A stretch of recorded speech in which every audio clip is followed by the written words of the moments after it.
Hello, my name is Kiriath, and today we are going to take a little cheeky look at the Forge World Tau. So we covered the Tau range from Games Workshop literally a year ago. It was actually, well, when was it? Let me just double check. Yeah, 22nd of April 2020. And yeah, I really need to make more of these in a more reasonable time frame, don't I? Christ, a year since we first took a look at the Tau, and it's time to go back and take another look at them. Now, this is going to be a weird statement. There's something that I didn't mention in that original range review. I don't really have all that much experience with Tau, but I have put a couple of Forge World Tau kits together, which might seem weird, but I've got a friend who started to collect Tau, or at least he bought a few of the Forge World ones because he liked them more than the standard range, and promptly went, "Oh god, the resin, what do I do?" And I was like, okay, well, I can help, and ended up putting together a couple of models. So I've got, weirdly, a little bit of experience with this range, despite the fact don't play them, although looking, like, going through and opening all these up to get ready for recording this, I have an issue with the Forge World Tau, and it's both a good and bad issue. So let's just dive into it. Let's just go straight in. So first up, we've got the XV109Y Vara battlesuit, and we are not going to go over the names like over and over again because that's the path to ruin and getting confused and tripping over words, because it's all like that, and it's a right pain to say over and over again. But we're starting out with this one, and this has got like parts of the Riptide on it. So if we have a quick look at the unpainted version, which, by the way, mild nitpick. I won't mention it again, but as you can see on this one, there are extra bits on the top of the legs. There's like a bit of extra armour plating. There's some sort of like gubbin on the other leg. The fact that they're not present on the unpainted one is weirdly irritating to me. I don't know why they didn't put them on before they photographed it, but it's just something that I noticed where I was like, there shouldn't be that disparity between the painted and unpainted, should there? Surely, it should just look how it would look if you put it together properly, but small thing. So yeah, this is based off the Riptide, so you can see it shares some similar parts. There's no unpainted version of that to look at on the Games Workshop site, but you can clearly see legs are the same, but you've got like a bit of extra plating around the like the shin area, and of course the back of this looks significantly different because you've got this massive, chunky, like bulky, massive thrusters sticking out the back of this, which is quite a contrast. This has got some thrusters going on.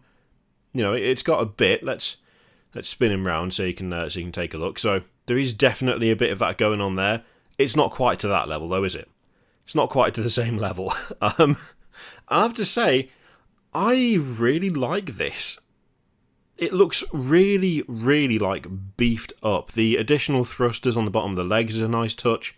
Also, I like the kind of added armour that it kind of feels like it gives it at the bottom there as well. I really like that kind of reinforced collar that's going around the top, like almost like a gorget type thing. You do get something a little bit similar here, but like the chest is a totally different shape on these two, which I have to admit I really, really like. So yeah, you can see that it's just more bulked out. The vents are like more connected to that central chest column. The head looks almost to be a little bit higher because it's got that kind of raised collar going on.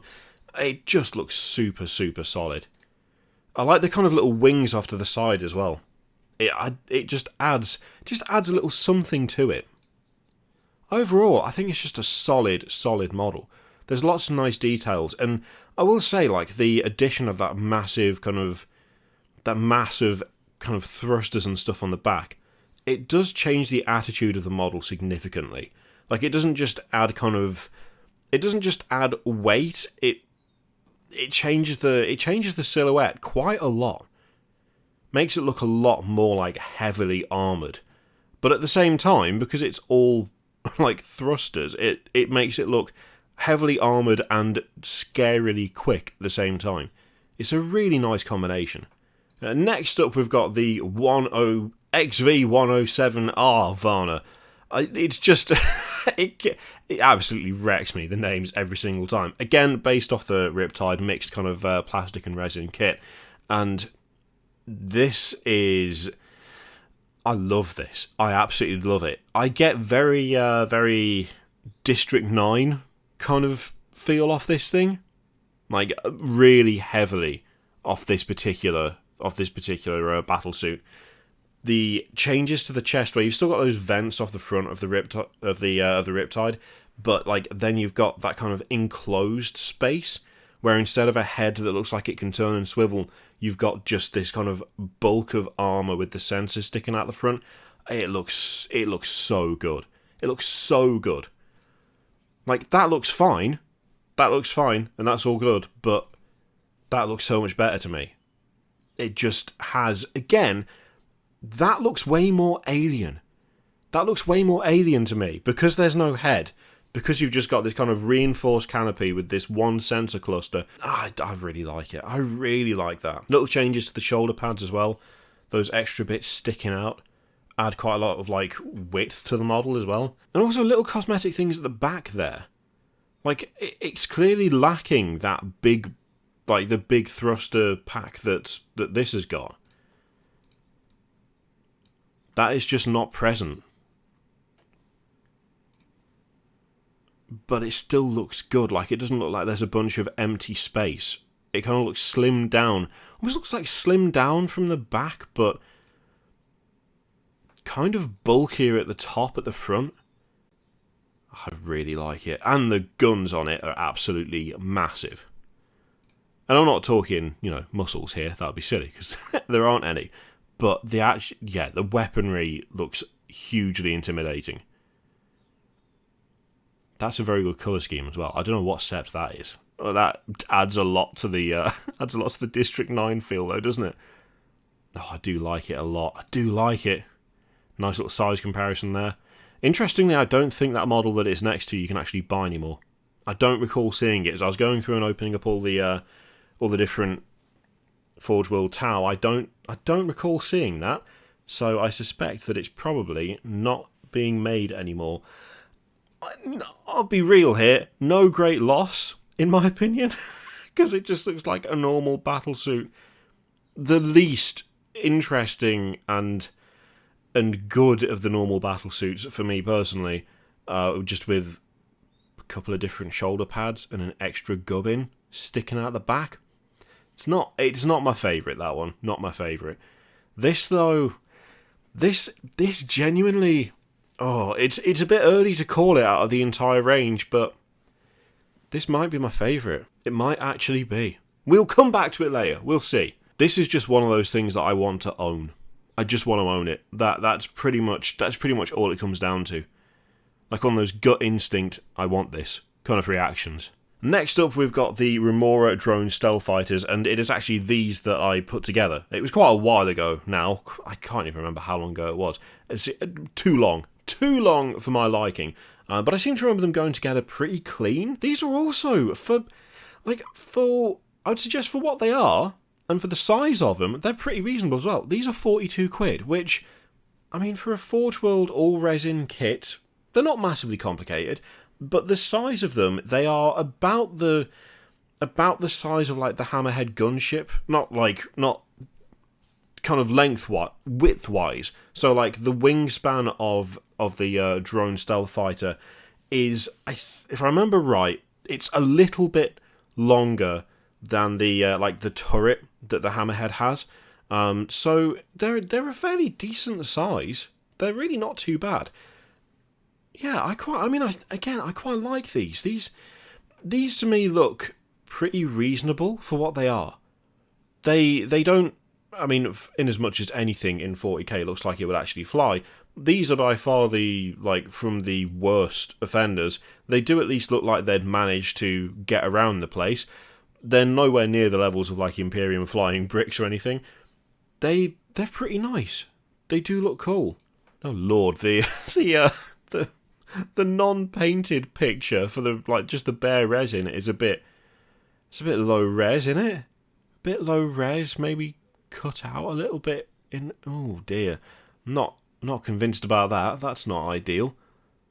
Yeah, that's blurry as anything. That doesn't help anyone, does it? But yeah, I quite like them. Nice and simple design, like well scaled up from the smaller drones. They look functional. They look like they would work. they're pretty decent. Now, the Pathfinder Tetras. I don't like these, to be honest. I'm not a massive fan of these. It doesn't help that I'm not massively keen on their other, I forget the name of it, their other vehicle that looks vaguely like this. They just don't have anything kind of interesting or unique about them. I guess they're just a bit bland. I think that's the main issue. They're just a bit bland. The weaponry is kind of, it's on the underside, and there's not really much you can do in terms of making them looking a bit more visually interesting. The fact you've got this kind of long sweeping kind of armoured section over the drivers / riders, but then that kind of modified drone thing on the top that looks like a viewfinder just makes it look kind of bizarre. They look a bit tacked on, as though it was like a last minute addition. That kind of roof section going back over but being pretty thin and not supported by anything. I can see what was gone for, but it just doesn't do anything for me. It looks like a bland sci-fi futuristic vehicle kind of style thing to me. Like when you see cars in like sci-fi films that are just like a normal car, but they're all smoothed out. Like they're all smoothed out, all the angles are gone, and instead of a windscreen, you've got like a view screen. It's like that. It's just not, I don't know, it's just not very inspiring, I guess. And I will say, the overall look of it, even unpainted, I mean especially unpainted, I think doesn't do any favours in terms of changing that. It just looks kind of dull. Just a couple of chunks of resin and a curvy bit. And that seems to be it. Yeah, it really just doesn't do anything for me. And I will put money, actual money, if you were to buy one of these, that curved section that goes over the top would need reshaping. There is no way that it wouldn't. There's just no way that it wouldn't. Again, massively low-res picture there of it, which does not help anything at all. I think as well, it's things like the underside. So at the front, where I think the pulse rifles, aren't they, are like sticking out, sort of sticking under, it being just a flat line. There's no visual interest there. It's just a flat line that leads up to a curve, and then on the curve there's a few more straight lines, and it just does not grab me in the slightest. Not in the slightest. It's just, it just does nothing. Nothing at all. Which, it happens. There's some models you just look at and go, it definitely exists. 100% exists. That definitely exists. I would never buy one, like two of these. I definitely wouldn't. But I mean, if I'm going to spend 42 quid on something Tau from Forge World, it would be those, without question. I mean, looking at them side by side, there's just so... Even though these are the same design principle, it's the same kind of flat space, straight lines, and then you've got like the curve of the drone body on the top. That is still more, to me, more visually interesting than that is, by some considerable margin. Yeah. Just don't do anything for me, those. Just don't do anything for me. Commander Shazo Railai, I'm not even going to try and pronounce that properly, because let's face it, that's as close as we're going to get. However, I do like this model, and this is one of the other ones that I've put together. This one, I recall, was a bit of a pain, and the cast wasn't the greatest quality, unfortunately. A little bit lacking in definition in certain areas, I seem to remember. But I still think it's a pretty cool model. I mean, to be honest, it would be, I think, hypocritical of me to dislike this when I like that so much. It's a kind of similar principle, I think. The head is very similar, which is one of the things I like about this. I will say the overall detail of the body isn't quite isn't quite as good to me. It kind of lacks a bit of visual interest. But then again, it's not massively cluttered, which is a plus. There is definitely a kind of issue of... There are certain points that don't quite work right. Like, for me, the bum on this thing looks like a placeholder. It looks like something more complicated was supposed to go there, but no one got round to it. I will say, though, that in this specific instance, I don't know that the paint job is doing it any favours. Because this, to me, it feels so, not my, absolutely not my place to be criticising professional painters who do paint jobs for, like, Games Workshop. Like, they are better than me. I'm not ever going to say that they're not, because they are. But, that being said, on this model, when you look at it, everything is blue. Now, I know that it's because that's the main colour they've gone for, but it's not just the main colour they've gone for. All the mechanical parts are blue. The symbol on the front of the chest is blue. The vents on top of the torso are blue. The exhausts for the thrusters are also blue. When everything's blue, it all just kind of blends together. When you've got a model where literally every single bit of the model is the same colour, there's nothing picked out to show things like muzzle burn or mechanical moving parts that maybe have had the paint worn away. It just makes everything kind of blend together, and it takes away a lot of the stuff that kind of makes the model feel like it has texture and different shapes. Like, maybe these would look better if they were in that white and red colour scheme instead of that colour scheme. Because it's just like two beige curvy bricks and there's not really anything else going on. Just like with this, I think probably it would look better if there was more colours on it. Where the weird bulbous knee area is, the fact that there's like little red things on there, I mean, it kind of draws your eye. That looks quite visually interesting, but then like the entire assembly on the back doesn't look interesting because it's all just the same colour. But that's more criticism of the colour, of like the paint itself, like the paint job itself. But then again, if the paint job is making the model look boring, then the paint job isn't doing a good job. So, yeah. Little things, like why is the shield that he's holding, why does the Tau symbol on that get to be black and white, whereas the one in the centre of the chest is just the same colour as everything else on the model? Just little things. I think this would look a lot more visually interesting if there was more going on. And I don't know that we've got an unpainted one to look at. We don't, do we? We've got some really shoddy photos for the last few. Like massively low res. Blown out as anything. Like, look at what has happened there. Admittedly, that one's not great, but that's still a bit better than that. Like a weird mix of like washed out and overblown at the same time. How do you even do it?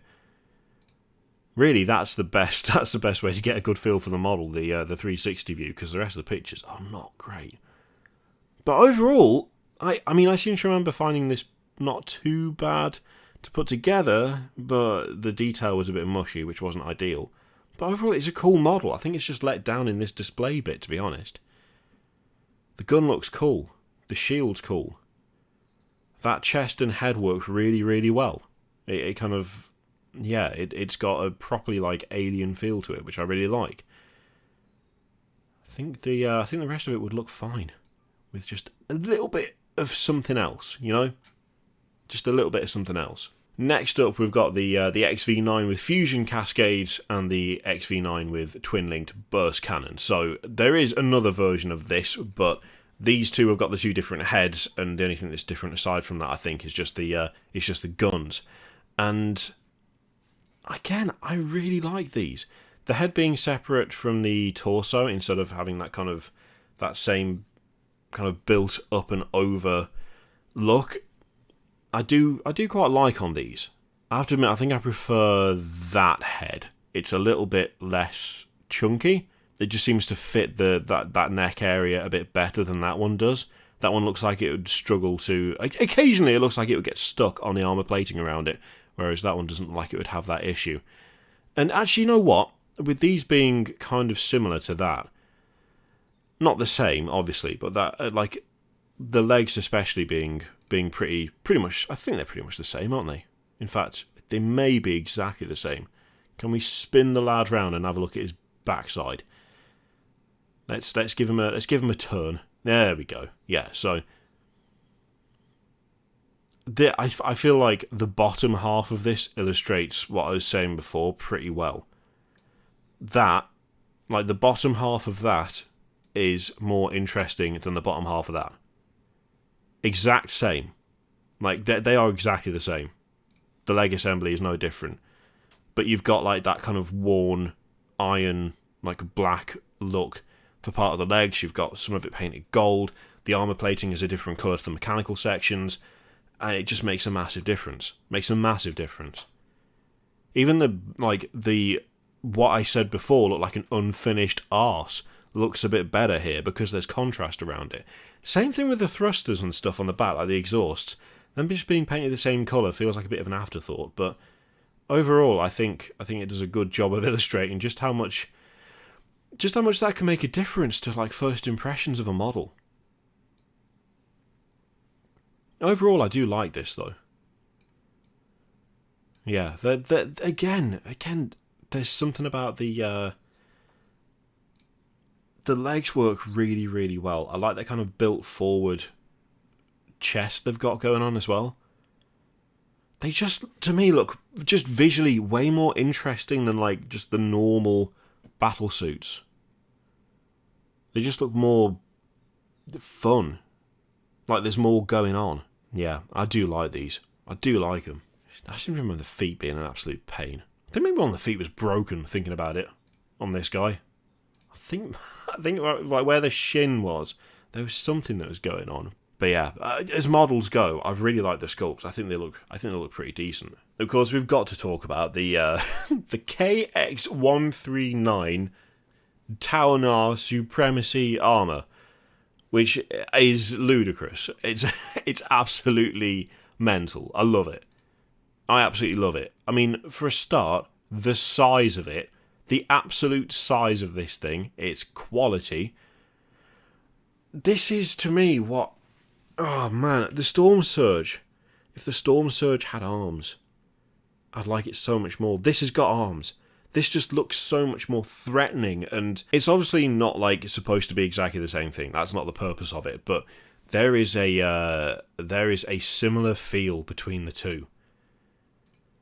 But to me, that has so much more menace. Like, the presence is just so much more imposing. I would honestly love to have one of these at some point. I'd love to have one of these. The amount of detail on the back of this thing as well. And again, I really like the way they painted the back of this. Those kind of strips of gold going amongst all the black and the metal works super well. It just looks so good. Looks so good. Yeah, I absolutely quality. Absolutely quality. And I have to admit, I really like that setup, like the way they posed it there with the guns, kind of uneven, but facing a bit further down. It looks so good. It's tempting me. It's bad. I forgot it was 270 quid. I think I'd wipe that out of my brain. I think at some point I've definitely, like, when I do these, quite often I'll reference the price, or I'll talk about the price, or I'll see the prices I'm getting set up, and I swear there are some models where I see the price and then I just banish it from my memory. I'm like, no, I don't want to think about how expensive that is because I want one. And then I go back and check and have the immediate heart attack, and I'm like, yeah, see, you already knew that. You knew that, but you blocked it out because it makes you sad. Because, yeah. But still, look at it. It just does so much more for me than that does. For right or wrong, it just does so much more for me. I want it, but it's not going to happen. Now, Tau do have some solid aircraft, okay. the Tiger Shark is solid. The other variant of the Tiger Shark, so you've got the Tiger Shark AX10, AX10, depending on how you want to do it, I suppose, and just the Tiger Shark itself, both really, really good. Obviously, same vehicle, it's just the AX10 has got bigger guns, much bigger guns, and it has, again, just something about it. It has a silhouette, and it has just an overall shape and presence that just speaks of imminent death. It's relatively simple. It's just one massive chunk of wing, I guess. Like, I don't even know if I don't know what you would call that in terms of actual, like, aerial design, because I don't make planes. But it's just a massive slab with engines on it and two gigantic guns and missiles sticking out the front. It's not complex. It's not kind of... It doesn't even look particularly alien as such. It just looks like a big gun pointing at you, and that's about it. And I really like it for that. Obviously, Tiger Shark, as I say, very similar. It's just one's got bigger guns than the other. I just think it's a super solid looking aircraft. It looks really cool. It looks really cool. The Barracuda as well is decent. The Barracuda is quite fun. I kind of like the offset gun at the front. So you kind of got this weird... I'd suggest kind of weird design. I don't know if there's any, like... Are there any real aircraft with a similar setup? I'm guessing probably not. It's probably horrifically unstable or something, isn't it? But you've got this kind of... like almost like the central body. It's taller on one side. It's taller on one side. You've got the cockpit next to the gun, which is housed alongside the rest of the body, but on like a slightly lower area. The two massive engines on either side. I mean, again, I just really like the look of it. It's not massively overcomplicated, and I suppose in this situation, it is another instance of just is a big slab with a massive gun sticking out. But the way that it's been done, I don't know. I just find it very visually pleasing. Different guns available, of course, but I have to admit, I really like that variation with whatever that is. Burst cannon, maybe? I don't know why I'm trying to guess at names of weapons that I don't use, but... bit of magnetising in your set, though. Wait, do they actually give you all the options? No. Do they? All of the options are included. My God. Would you look at that? That's genuinely surprising. That's honestly very shocking to me. I mean, how much is it? 86 quid. I suppose you'd kind of hope that they would include. Mind you could hope that for a lot of stuff they sell, and it wouldn't be. It wouldn't happen. So actually, that statement is pretty meaningless. Yeah, I do like it. Do like the Barracuda. And of course, we've got to finish with the most absurd model that Forge World sell, which is the Tau Manta. Now, I don't know how to possibly put this, like, I don't know how to really put this into words. Who the hell, who signed off on the Tau Manta? It's just mental, alright? Here's the thing, hear me out, right? Things like the Titans. You've got your Warlord, you've got your Warhound, you've got your Reaver, and so on and so forth. The Titan is... It's a very established bit of 40k, you know? It's been around for a while. It's not like a new invention, it's not a new thing. It's an accepted and loved part of the setting. And, you know, things like a Titan would have been the most expensive thing that you could buy from Forge World for like, by a long shot, for quite a while before the Tau Manta showed up on the scene.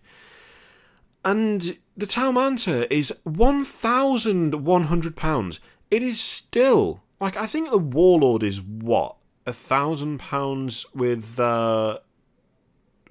weapons options? I seem to remember it's roughly the same. I just don't understand why they made this. I'm not complaining that they did, okay? I'm not for a second saying they shouldn't have done it. It's just such a bizarre decision. Because, I mean, it's so absurdly big. It is absolutely mental. An entirely resin aircraft, the size of a kitchen table. Like, they sat down and went, yeah, that sounds like a great idea, let's do that. I mean, look at look at the size of the lads in it. Look, you can fit 2 hammerheads in the cargo bit underneath where all the lads sit. It's just in like the grand scale of Forge World. I just think this is the most insane thing that they've produced. There's nothing you can say that will convince me that this isn't the most mental creation that they've come up with. Just because, was there demand? Did they know that it would be a hit? Were they like, yeah, people will love getting a Manta. People want a Manta. Come on, how could they not want one? It just seems like such a weird thing to suddenly make that costs £1,000. I mean, I love it. It's hideous. Okay, look, let's be honest. Let's be real here. Ugly as sin. Absolutely, just absolutely hideous. An insanely ugly model. But the sheer audacity to make it in the first place earns it so many like accolades in my book. Also, it's so badly cut out for this picture. What is happening here? Look at the front of it. It's not been cut out properly. Why? It's just such a massive, gigantic chunk. I want to see it in all the pieces. That's what I want to see. I want to see it in all its component parts. I bet it looks like an absolute nightmare. I bet it's the worst thing to put together ever. I mean, I'm looking at the wings, and I'm just thinking, I wonder how much time would be taken just getting these pieces back into the right shape. Because it's got to take a while, right? It's just amazing. It is an amazing model. It's an amazing model. It's huge transport covered in guns, like bristling with guns, carrying other vehicles entirely within it. Absolutely baffling. Amazing. Amazing. Why did you make it? I love that you did, but god damn, lads, what the fuck? What? Oh, wow. Okay, let's go back to this fella, because it's the favourite. It's the clear favourite. It's the one I like the most. Definitely the one I like the most. Just a solid looking model. In fact, I would suggest, I think it's fair to say that the Forge World Tau, overall, it's a pretty solid range. There's only one thing that I don't really like, and it's these. Everything else I can at least see plus points to, even if in some situations the paint job kind of does the model a disservice. Overall, I think there's some really, really good stuff in here. But this is the standout for me. This is just the one I like the most. This is the one I'd be most tempted to pick up. It just looks super solid. It looks really good. Right. Which of those is your favourite? Do you own any of these? Have you put any of these together? How easy were they to assemble? Have you bought a Tau Manta? And if so, what was that like to make? To build? Because I'd love to know, genuinely. Because it looks like it'd be a nightmare. Let me know in the comments down below. In the meantime, feel free to click all the things. Patreon videos, subscribe, all that stuff. Click it if you like. Don't click it if you don't want to. And as always, there's an affiliate link for Element Games in the description, which you can use to support the channel. I leave it in your capable hands. Thank you very much for watching. I'll see you next time.